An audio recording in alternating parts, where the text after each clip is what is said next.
Hey guys, I'm Richard Fitzgerald. This is Dubai Works, where we interview the business leaders making a difference in this great city. That business with scalability was very interesting to me. I like building something that has legacy.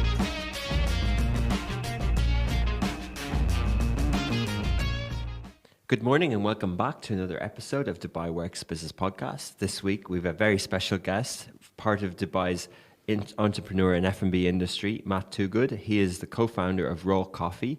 So they are the UAE's first roastery to offer 100% organic and fair trade coffee, zoning in on sustainability. They've cut out the use of plastic, water and chemicals in the production process, and you know, really focusing on the taste as well. So we're going to have a chat about the history of Raw Coffee, how it's set up, how it's grown over the years, and part of the Dubai story as well, the brewery industry in the market in Dubai, in the region, and plans for the future. Good morning, Matt. Thanks, Rich. Thanks for having me here. Thanks for coming in. Nice to meet you in person. Yeah. So yeah, I'm a customer of Raw Coffee. I like your beverages. I like your really good food as well. So tell us a little bit about the history. Well, Raw was the very first specialty coffee company in the Middle East. Started by my business partner, Kim, 15 years ago, a couple of weeks ago. Oh, so, wow. Yeah. 2007. Yeah. Summer, yeah. Which was a completely different day. You know, we're just having a quick chat about how we've been here in Dubai for a long time. And back in the days when I arrived in town, there was no coffee. So, now we call ourselves pioneers, but we really were just a couple of fools who were just trying to find a coffee because we couldn't find one here. Yeah. And now look at the coffee industry here. It's huge. It's exploded. Yeah. It's got really big. Yeah. So you're originally from New Zealand. Yep. And what was your background? My background was actually electrical, IT. I was in IT sales. I worked for Telecom New Zealand before I came to Dubai. I came to Dubai because my wife is an air traffic controller. So she came here because she wanted to work at the world's busiest airport. There we go. And it wasn't a very busy airport back then. So, it was a change of industry for me because I just didn't want to repeat what I was doing. And coffee was something that I thought I knew a lot about. I thought I knew everything about coffee because I drank it all the time. Yeah. And in hindsight, we knew nothing. And we just jumped in with both feet, trying to produce a product that we thought that there was no product available on the market at the level that we wanted to have. It's a long journey. So you didn't know necessarily a lot about it, but you knew you had enough appreciation to know that there was a kind of a type of coffee that was missing in the market that you would have had in New Zealand. Absolutely. So coffee is a product that's best consumed fresh. So when you roast the coffee, so when it's actually put through production, it's usually good for up to about 6 weeks after it's roasted. Some people say, after 3 weeks, it's no longer any good. Certain coffees last a little bit longer than others, but in general, it should be drunk as a fresh product. When you take the bean and you grind it, it should be consumed within 2 minutes because you're losing all this aroma and flavor and everything. So it is a fresh product. When I came to Dubai, there was only imported product, which generally had taken 3 months to get here. So according to those rules, it's already dead. And then it sat on a shelf for another 6 months. So it didn't give you what you expected.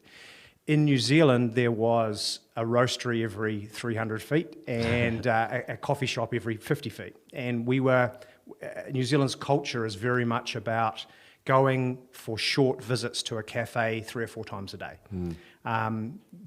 So coming here and all of a sudden, something that was, a core part of my life has disappeared because it just wasn't available, became a bit of a shock. And then thinking, there's lots of expats here. Surely a lot of these guys are the same. And so Kim had started a roastery actually around this area in DIP because she had a cafe and she couldn't find fresh coffee. So she thought, well, I'll start a roastery. I'm really glad that she didn't know what she was getting herself into, otherwise Raw wouldn't exist today. Why do you say that? It's been tough. It's been 15 years, and it is a roller coaster. When you're a solo business owner, you don't have any choice. You have to get out of bed every morning and you have to go to work. There is no other choice, especially when you start to get a team around you. I don't know if it's a good thing or a bad thing, but neither Kim or I took salaries for many years. Our partners supported us in that time, and that was an ability to take whatever we could earn, put it back into the business and keep growing it. We also, because we're in the industry wasn't an industry, we could make mistakes. So we were trying everything and doing everything that we possibly could, experimenting with the coffee, but experimenting and being a business in the Middle East and developing it, from, okay, how do I get permission to have a chimney in Alcuz? And you go down to the environmental department, fantastic people, but they didn't know the answer either because we were the first people to be asking that question.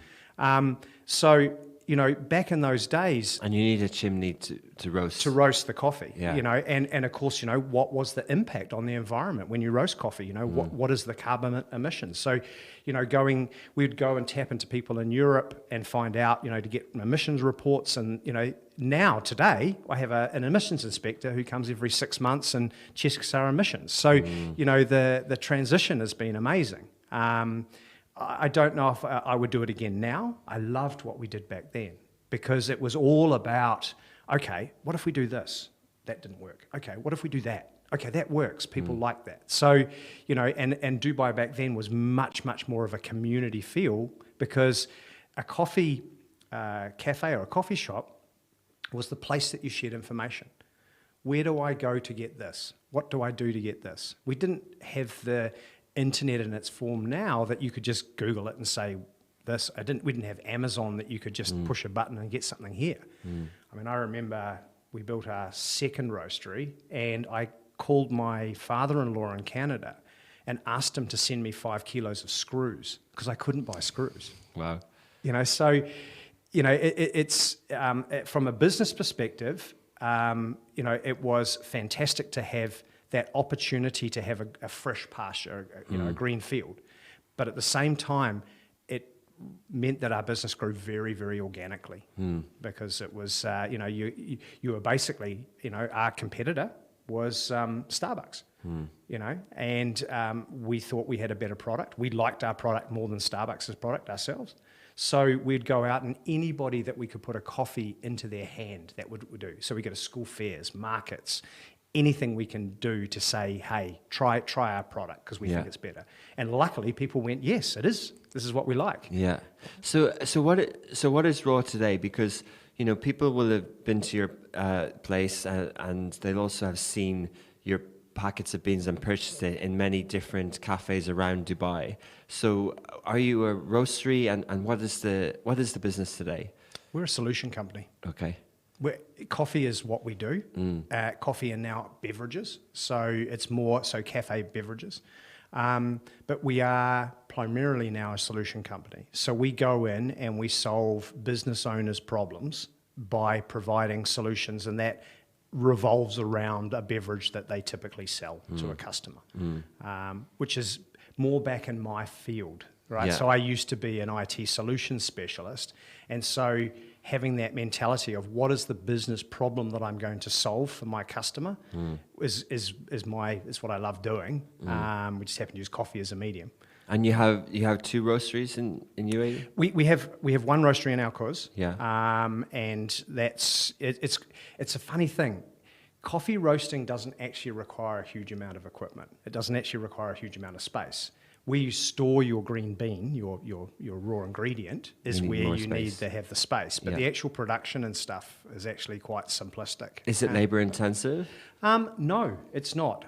Well, it can be, but now with some very clever people around the world and automation and things like that, we don't have to worry so much about that. I think that if I look at it on paper, my roasting department is the most efficient operation in the whole business. Amazing. And the other end of the business, the cafe side of the business is the most labor intensive. Interesting. Yeah. So what was the journey? How many products or how many types of coffee do you roast now, and how did that go? Yeah. So we started out really early. with an idea that we would only buy organic coffee, and we've learned, organic coffee is important, but a lot of coffee has an organic label. It's not necessarily organic when you actually get into the detail of it. We had some philosophies. The first one, we like the idea of being sustainable, and sustainable for me is not about having a cellulose cup. Sustainable is about everything, including the sustainability of the business. Am I going to be in business next week?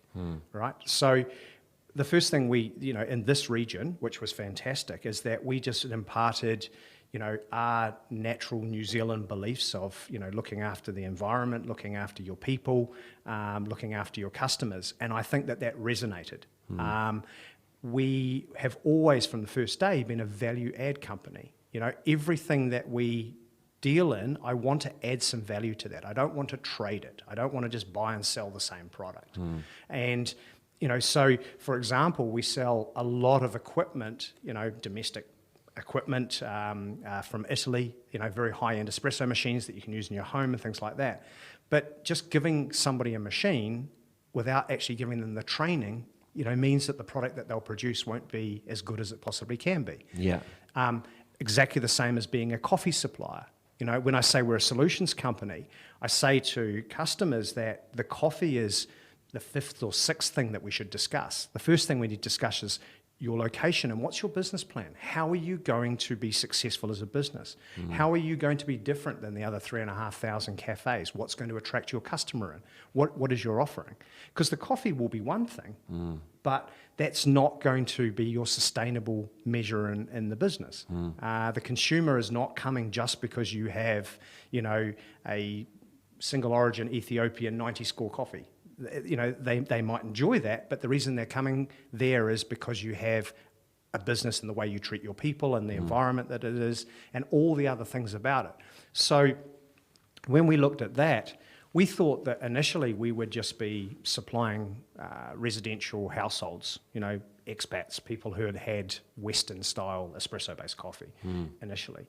And then we realised, in fact, actually it was our first commercial customer was Gordon Ramsay. Oh, wow. Because Gordon had set up down at the Hilton and with Nick and Scott and Victoria and Boyan and he knew that good coffee at the end of a meal was important. So, local roastery, fresh product, bang, he took that on.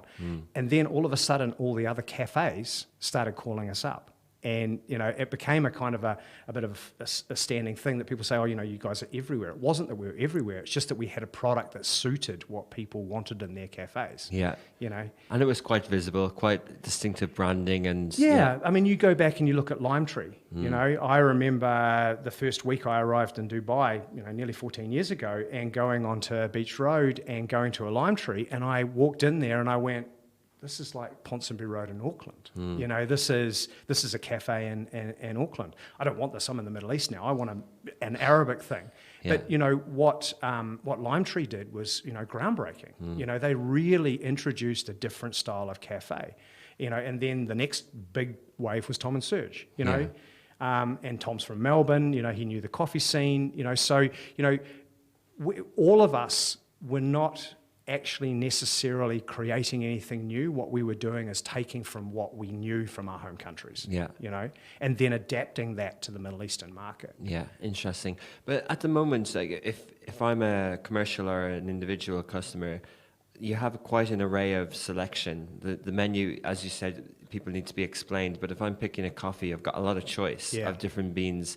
How did that evolve? And do you source from different parts of the world, and then do you bring the beans in and then do you roast them, and how does that work? Yeah, so I'm a self-professed coffee geek. Good. My wife calls me something else, but we went really, really, really deep into the coffee side of it. I'm one of those people that when I get interested in something, I want to know everything about it. So, we use different mediums to actually learn ourselves. At the start, there wasn't a lot of availability of anything online, for example. So we met people in the industry. I'm very, very fortunate to have friends who, are world champions, in the coffee world. And we did the whole understanding the commercial excellence side of the business, how to make the best coffee from that bean, which then, of course, starts you to look at how you roast the coffee. Then we jumped in. Did you yourself train as a barista? Yeah, so I've been to the World Championships twice. Wow. I got a 38th and a 3rd. And then actually we had success. We won a World Championship with one of our baristas a few years back, which was good, but it was actually at the point where I realised that wasn't important. By this point we'd realised by starting to go to Origin, 2010 we had our first trip down to Ethiopia, and that changed everything. That changed the way that we looked at things, because immediately we said, okay, what can we do to help these people, right? And that's not about buying their coffee is important. But what are the things that we can do, just as two people, just two Kiwis, what can we do that makes a difference in their world? And we jumped into the fair trade side of things, and we quickly learned that fair trade is not as beneficial to farmers as direct trade, so directly going to your farmer and buying directly from them, because then the middlemen who are not adding value, you can pay that money that you would pay to the farmer. And then also, Kim is an incredible person for being able to identify where there's good and bad in an environment. So she will go into a village and within seconds work out who the person is that she should be engaging with to really get the conversation going. Okay, how do we add value to you? What can we do? Yes, we want to buy your coffee. And I'm the one who's out there just buying coffee. At any one time, we usually have about 40 different coffees. We buy from 16 different countries around the world. And up until COVID, we would spend 2 months a year in coffee worlds, in coffee Amazing. lands, buying coffees and dealing with people in those environments. That's fantastic for the end consumer. But I feel that our job, and a lot of the time, is to tell the story of the coffee, and that involves the people that farm it. And more today, it's more about the people who produce it. Right? So you'd understand what a producer does, right? So a producer adds value to the initial developer of a product. So we have a lot of farmers that contribute to the coffees that we buy, and then we have very clever producers who add value to those coffees. So how is it processed? What are now, we can go very deep on processing of coffee and different flavors that can be generated from coffee. So I'll tell you something, because a lot of people don't understand this. Somebody, many, many years ago, went and got this cherry off a tree. So think of a cherry like you'd think of as a normal cherry, right? Yeah. So a coffee cherry looks very similar to a coffee cherry. They then worked out that they throw away all that sort of fruit on the outside, and they take these two hard seeds in the middle, and they cook them, they crush them, and they add them to water. Now, I think about that and go, how did you get to that point, right? To actually take a fruit and then discard the fruit. Yeah. Imagine taking an apricot off a tree, cutting the apricot, throwing that away, and just concentrating on the stone. Yeah. Right. So that's where someone figured it out. Yeah. So now what we've got people and we've got science behind it, and we've got more information, and we've got technologies from other industries. In fact, we're using technologies from the apricot industry today that makes a better quality coffee. So now we're really working that product. Coffee is, they say it's the second largest traded product in the world. It's a little bit of a tagline, that because coffee is a commodity, is traded a lot. I think it might be volume, but it's definitely not value. But coffee is the most consumed, now it's surpassed tea, most consumed legal drug worldwide. Legal substance, yeah. Yeah, because, caffeine is a stimulant, or actually it works in your brain in a different way. So Sorry, the second or the most? It's the most now. After sugar, or? Well, yeah, I mean, I don't Depends. think they class it as The sugar. sugar isn't on its own, yeah. Yeah. And the way that caffeine, the main molecule Yeah. in coffee that actually does the work, it's actually really clever how it actually affects your brain. And how it goes onto receptors, and it actually works like a prophylactic over your receptor. It stops other chemicals getting to your that receptor and telling you to go to sleep. Okay. So, Interesting. it's, so now we're starting to understand that. We've got things like cold extracted coffee, Yeah. which this stuff, we call it rocket fuel, but Yeah. this stuff here, If those there's are listening. 1 milligram of caffeine per mil in that bottle. Yeah. Right, so 200 mils, that's too much for the average human to drink. Yeah. You've got to be a Superman. But, like you have this, and what's really interesting about it, and I'm wanting to get some research done at a university level on this, because I believe that the half-life of a cold extracted coffee is double that of a hot extracted coffee for the way it stays in your brain. Interesting. Yeah, so we're getting where we've gone to now is the technology in our industry is what's pushed the industry or has made the industry go faster. Interesting. Okay, jump into the industry, but before we get there, so the business itself, you mentioned you had a partner. It's obviously in mainland. Is that the sort of structure that you've held over the years and you've kept it like that, or have you looked at? Yeah, so when I joined Kim, she'd been operating for a couple of years. She was on her second roastery. She'd moved from DIP onto Shakeside Road inside the Dubai Garden Centre, and had a very small operation there. And I met her, and I wasn't working because I'd just moved to Dubai. And there was a university paper that I'd wanted to do in marketing, and part of the paper was that I had to write a business plan for a small business, and I was buying coffee from her, and I said to her, "Hey, can I come and do an interview with you, get and build a business plan for you?" She said, "Sure." So I did it, and I spent a couple of weeks with her going through and understanding that. And Kim won't mind me saying that. Kim, she's got hundreds of abilities, but running businesses wasn't an ability back then. Like she was doing everything right from a ethical perspective and everything, but from the business structure, there was problems. That was my specialty. So I came and I said, okay, the first thing we have to do is we actually have to make sure that we're sustainable, right? The first thing we have to do is actually get some money coming in the door because there's too much money going out. And one of the things I said to her first day is, your prices are too cheap. And she said, oh, I can't charge anymore. I said, well, if you don't, you won't have a business. You were looking at the margins, and there wasn't any. I was just looking at what the true cost of doing business, right? I think that it's really dangerous, when you look at, especially in a business like coffee, where you're buying a commodity product and you look at the price of that commodity product, and if you don't build a fully loaded cost for that product, you will go bankrupt really quickly. Because it's interesting that the coffee industry isn't a high margin industry. I think I remember reading that Costa Coffee globally, that Coca-Cola bought, but they run at a 6% operating margin. That's pretty low. Yeah.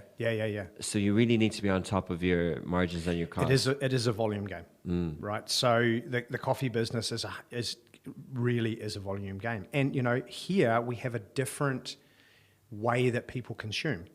Right, so in New Zealand, people will walk down the street drinking a coffee. It's quite surprising you don't see that here. Not much, no. No, because people consume coffee here by sitting around a table with somebody else and consuming it. So, where a cafe in New Zealand, you would expect them to be doing 1,000 to 1,500 coffees in a day.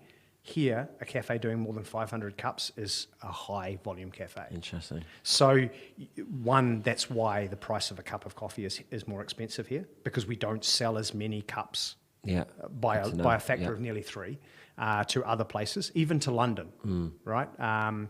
One of my favourite little coffee shops in Soho is called Flat White. It used to be owned by some Kiwis, and they were doing with tiny little place. They would do 1,500 coffees a day. This is 10, 15 years ago. And it's walk up, walk out type environment. Here, I think that we've got a huge cafe roastery in our cause, and on Saturday, Sunday we're doing just under 1,000 cups of coffee. So, you know, we're considered to be very, very busy in this world. Most cafes are nowhere near that. Near that, yeah. So the margin on the bean side is ridiculously low. Yeah. You know, in fact, prices have gone up across the world on average for us by 30% since COVID. The coffee commodity price has gone up. So your margins are squeezed even more. Well, it has been. We've had to put our prices up. We had no choice. Yeah. And that's excluding, that's 30% at the farm gate, right? So, and that is partly, well, there's a couple of good things about this. The prices went up because of the cost of production went up, because COVID caused difficulties in actually getting people to do things like pick and prune and do those sorts of things. The cost of transportation internally went up, but mainly I think a lot of my producers, they were quite clever. They took an opportunity to just take a little bit more margin for themselves. Play into that scarcity thing, and unfortunately, a lot of coffee was left on the trees a couple of years ago because there just wasn't people to harvest, and so that supply and demand causes prices to change. Quality declined. So when you're at my end of the business, which is the premium end of the business, there was much less coffee available, and in fact, this season. It's been very challenging to find good quality grades of coffee because there's not a lot available. The supply is catching up. Yeah. But you know, a lot of the farmers, you know, if you look at the commercial aspect of coffee production, are at the subsistence level, which is where we don't want them to be. You know, we have relationships that we do trade in a little bit of a different way, where we will pay usually double the going rate and the market rate. So what a lot of people don't understand is that high-end specialty coffee can come from the same tree as a low-end commercial coffee. It's just how that tree is looked after, how it's actually harvested, and then how it's processed determines its value. So, you know, you've got an environment where you've got a farmer who, you know, might want to sell 100 units, and the specialty people only want 2. Well, he's still got to sell 98. So how does he get the price up as high as he possibly can? You've got the big companies who consume massive amounts of coffee. They have a requirement that they need minimum of 1 million kilos to produce one product. So, you know, you've got a farmer that might be producing 1,000 kilos a year, and he's got to combine that with a whole bunch of other farmers. So somebody else is telling him what his price is. And often that is below the subsistence level. Typically, a coffee farmer is using that as his cash crop. He will have other crops that is feeding his family and things, but it's a crop that's only produced once a year. So they receive all their income for one part of the year, and then you have a slide over, you know, and in the last 3 months, they are waiting for that crop to be harvested. So real agriculture industry, very much so. So, but I think, you know, you described that sort of starting off as the cafe part, and then you touched on how you were supplying the Gordon Ramsay and that type of commercial side, and now you also supply solutions, not just the F&B product, but you can provide the machines and all that sort of stuff. So does that make your business more robust by having different revenue streams? Yeah, and look, we were super lucky during COVID. How so? It sounds like you would have been hit a bit. Well, we were. You know, day one, COVID hit. I mean, I think that the team did an exceptional job of planning. I think we were ahead of the curve. I had a heads up from some friends of mine who were doing business in China to say that there were problems in China and we should be aware of it. In fact, they were jumping on planes and getting out of there. And so we had a plan. And basically, you had a week or two head start on everyone else. I think we were about a month ahead. We closed down 2 weeks before we were required to. We had 3 plans, and we just chose to enact one plan. But in effect, so at that point, 85% of our business was coming from commercial sales of coffee beans to people who turn that into a cup of coffee that they sell. So that went from, you know, millions a month to 0. We closed the cafe to protect the team. And then we really started focusing. I said, everyone's at home. Okay, how do we get coffee to people at home?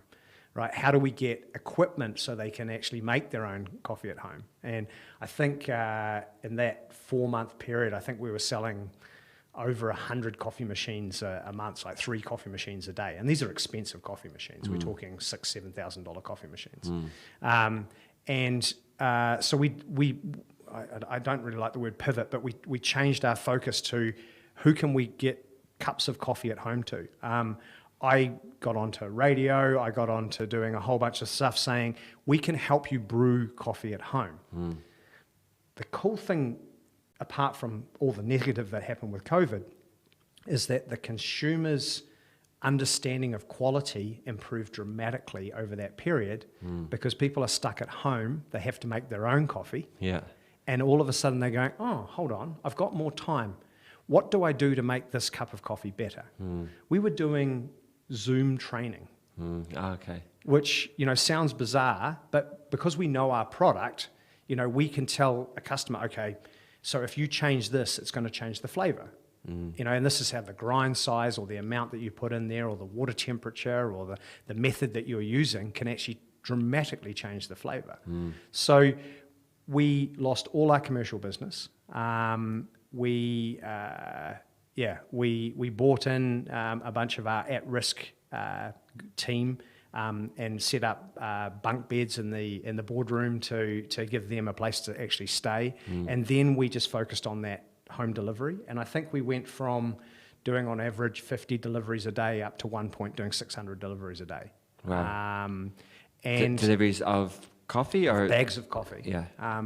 Unfortunately, it went from an average delivery of 50 kilos of coffee down to a delivery of 500 grams of coffee. So, the financial side of the business was incredibly difficult. But it did bounce back quite quickly. It did. 40% of our commercial customers pre-COVID didn't open again.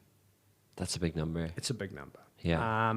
And, I tried to make myself feel better by going, what, some of those businesses weren't really sustainable and that the market may have had a oversupply situation. And so now we've got, a better supply-demand ratio, and that could be a good thing. Of course, as humans, we don't learn.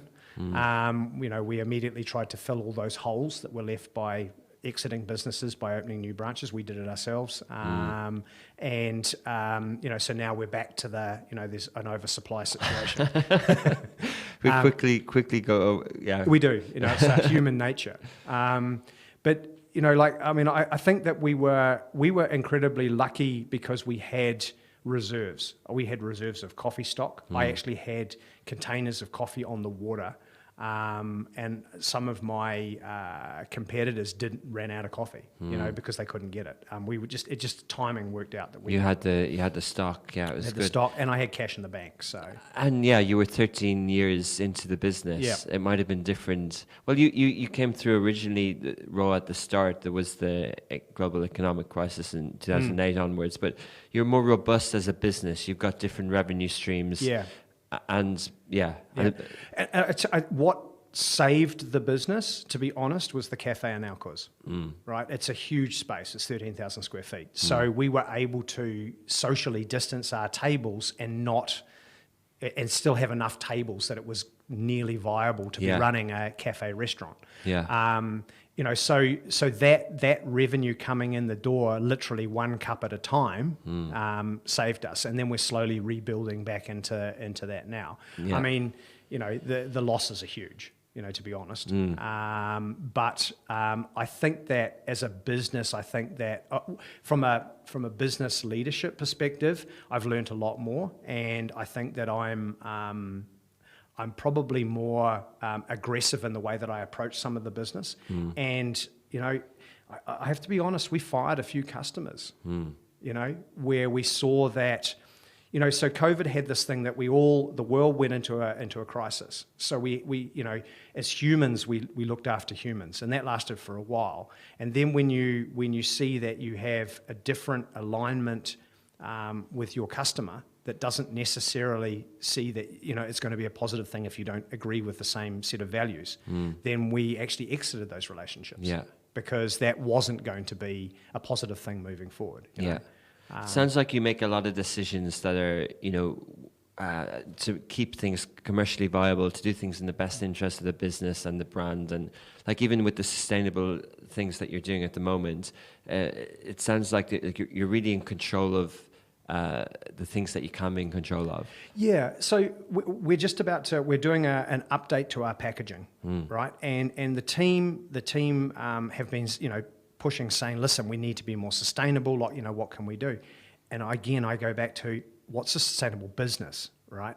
So how do we sustain a business? Now, because we put the pressure on ourselves, not just to take the easy route, let's not, 100% compostable packaging would mean that the end consumer has to pay a lot more for my product because it's going to cost me literally 8 times what it's costing me for my current packaging. So is that sustainable? I don't think so, especially in a tightening economy.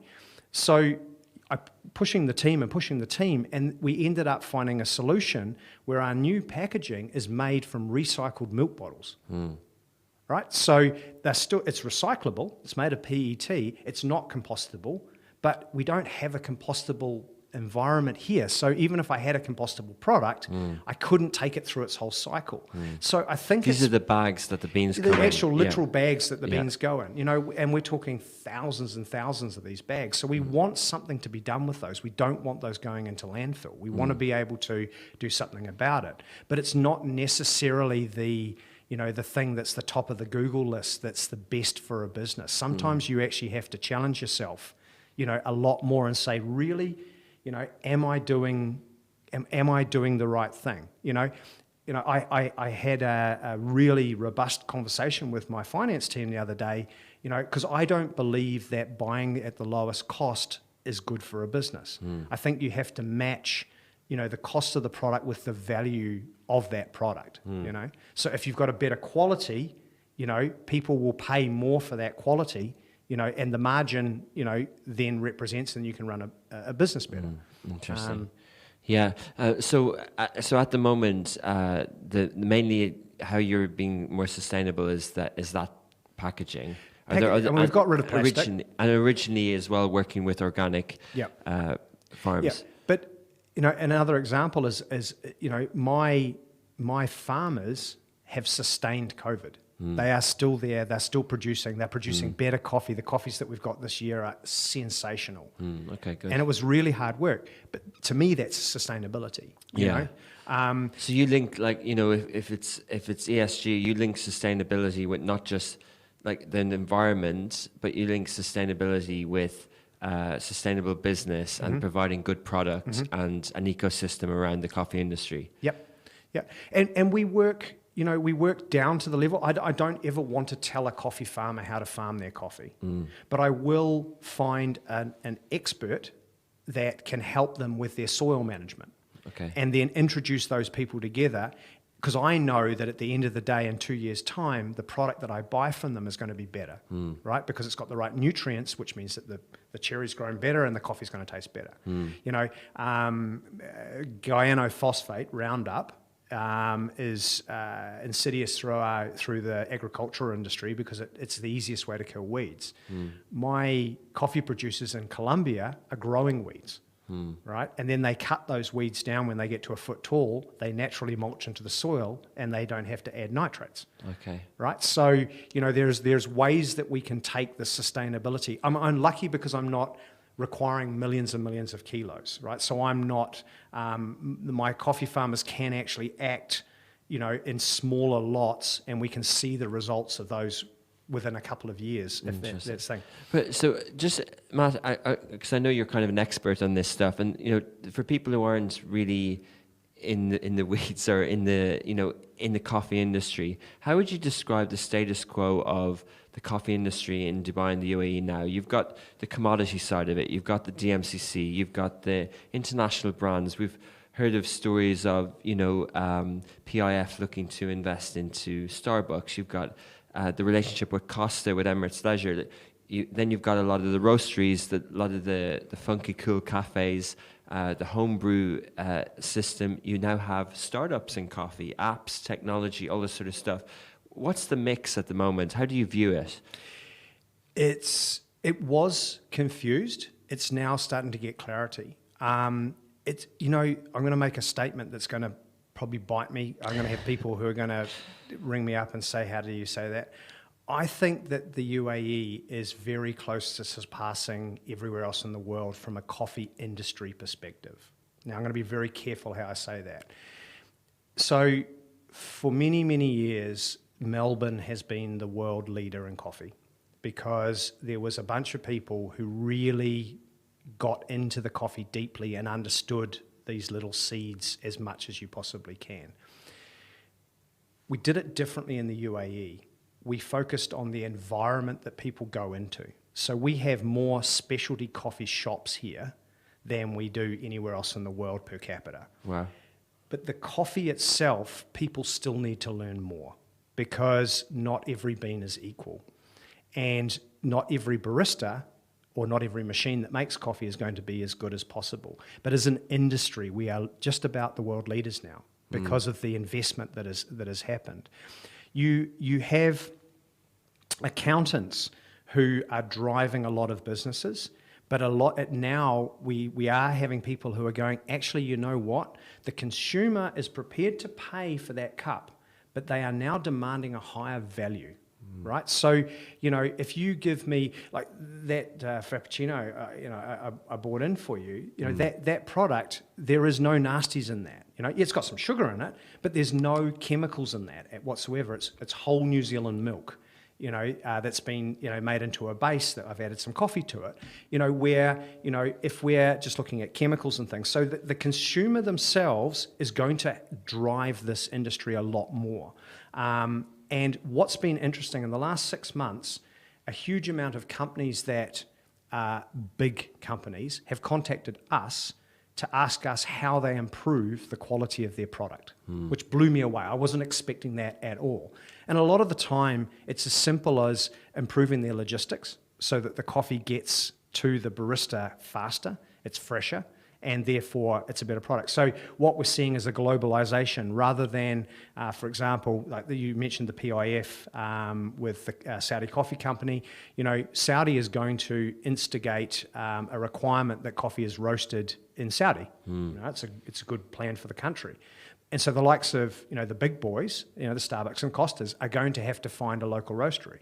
Well, that's going to improve the quality immediately because you're going to have a shorter time from roasting till brewing, and that's going to make it better. So the consumer's going to be better off.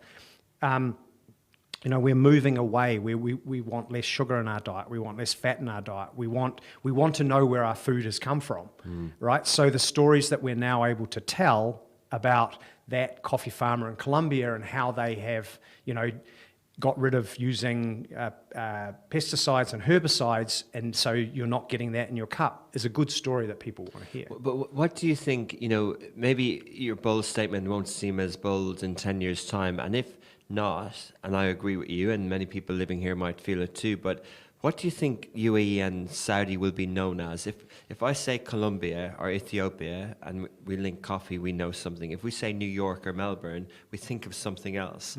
What do you think is it the mix? Is it that the farmers in the Jizan region of Saudi Arabia? Is it the raw coffee company? And is it the mix of everything? Is it the consumers? Is it the diversity in nationalities? Or what do you think will make it the leading?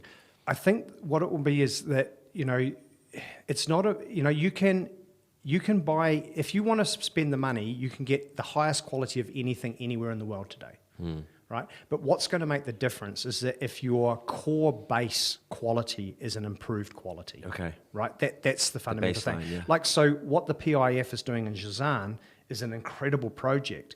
I mean, to be honest, right now, the Jizan coffee is not a very high quality coffee. It needs specialist agronomists to help those farmers improve that quality, which is exactly what the PIF is investing in. They've just signed a lease on 1 million hectares to put in some experimental farms, which is super exciting. But I would say that probably the PIF will probably invest in Colombia and Ethiopia or Brazil in buying farms as well. And they will look at, okay, so, we've got a green unroasted coffee that can be transported in a way that maintains its quality. So when you go to Saudi or you come to the UAE, you can have the world's best coffee.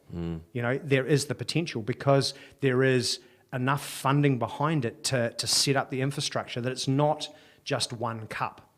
At the moment, you're limited to, maybe you go to a smaller coffee shop or roastery today and they've managed to secure a very small amount of an exceptionally high quality. Well, that's not really sustainable. Not enough. DHLing and spending hundreds and hundreds of dollars to send a few kilos of coffee, that's exceptional, is not really sustainable. Yeah. It's fun, but it doesn't also help the world. So how do we generally lift the whole quality thing? And I think that this region will be known for adding that value, to creating the consumer demand. We need to move the consumer away, in my opinion, from sugar and milk in our coffee, because that is two things that can hide quality, and it can also hide badness. Yeah. So, when if sugar and milk wasn't available, coffee consumption would drop considerably because the taste profile of bad coffee would be so obvious that people wouldn't drink it. That's a different way of looking at it. Yeah. So just two quick questions, or long questions before we finish, but different. I guess, when you were talking at the beginning, it was unusual to hear the story of how you led with manufacturing. And, we speak to a lot of startups, we speak to a lot of different industries, and the UAE, even in startups, people outsource their engineers. In retail, they get their products made elsewhere. Automotive, obviously, there's no automotive maker in the UAE. So what you've done is you've put manufacturing into the UAE and made the margins work. That's rare, right? So, are you conscious of that? And do you think that, that is a blueprint or a roadmap for food and F&B industry in the future in the region? Absolutely. Look, so I remember calling home 14 years ago and going, you can get McDonald's delivered. People, what do you mean you get delivered? We're used to having anything delivered. I think that you look at what's happened with our food delivery service, with our dark kitchens, and what we do. I mean, I would say we're the world leaders in doing this stuff. Yeah. Right. I think what will actually happen is that there will be a lot more focus on where is the value that can be added, right? So the value today is in brands and the products that they do. It's not necessarily in how you produce it. What we don't want to have is homogenized product. So we don't want everything to be the same, just with a different packaging, right? So there's a danger area if you go into mass production of these things. But also, again, it's ridiculous the amount of importation that we're doing of product. We don't need to do this. Have you had tomatoes from Sharjah? Have you had mushrooms from Sharjah? We're producing products here that are world class. And we don't need to be flying things in, every week just to satisfy the fact that we've got strawberries year round. We don't need to do this. We can produce these locally. Interesting. The consumer is allowed to demand these sort of things, but maybe we need to change our mentality a little bit to be a little bit seasonal. Maybe we need to think, really, do I need to be able to get this all year round, or should I get excited for mango season like we used to do? Interesting. Probably we're going to remain global, but I hear you on the manufacturing locally. I think it's super important across industries. Yeah, and I think that that manufacturing has been here. If you look at some of the manufacturing plants, I mean, we have some of the largest pharmaceutical manufacturing. In RAC is one of the largest pharmaceutical companies in the world. Ceramic manufacturing. So we've had that industry has been here for many, many, many years. I think that there's going to be a version of it which has a little bit more of a niche play to it, where the consumer is going to really enjoy that. New Zealand is like a bunch of villages, right? So you in my where I was living before, I had a greengrocer, I had a butcher, I had a bakery, I had a pharmacy, I had all those individually run industries. Yeah, we had a supermarket, but you'd go to the butcher and the baker and the greengrocer, and then you'd go and buy your cans of goods at the supermarket. Okay. I think that is a way better model, for the world, and to do it that way. And I think that the consumer ends up with a better product, because you're talking directly to the person who's responsible for producing your food, and that's a good thing, So can you order directly on a Raw app? So we do huge amount of delivery, but we can do a huge amount of support, right? So, coffee is one of these really cool things that, I have over 40 different coffees, and they're very, very different. So if you like a coffee in a certain way, have a conversation with us, and we can help you find a good coffee. If you want to switch from a cappuccino to an espresso, we can also help you on that journey as well. Yeah. Brilliant. I'm conscious of time, but Matt, you've been here for 15 years or so. Raw coffee has been around for the last time. You're passionate about coffee, obviously. Are you as passionate about the region and the industry, and what does the future look like for Raw? I had a conversation with my father about 2 weeks ago, and the conversation that I had with him is that I think that this region is going to be the best region for the next 5 years to live, work and play. I really do believe that we have all the ingredients to be able to do things, and we are seeing more people coming in here with this entrepreneurial spirit that they're wanting to add value. We're finally able to get back to that community-ness. Now we can actually see each other. We can actually become a community, and we're seeing more and more people caring about people, and so that's what makes Dubai and this region super, super cool. We've got infrastructure. We've got everything you'd need to be here. It's the streets aren't paved with gold bars. It's hard. You have to work to do here, but you're safe. The education systems here are the best in the world if you want to bring your kids up here, as I did.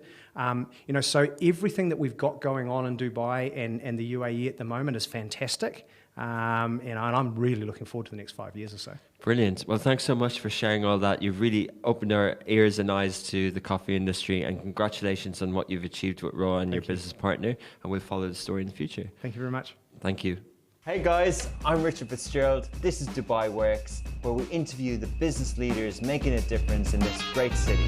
That business with scalability was very interesting to me. I like building something that has legacy.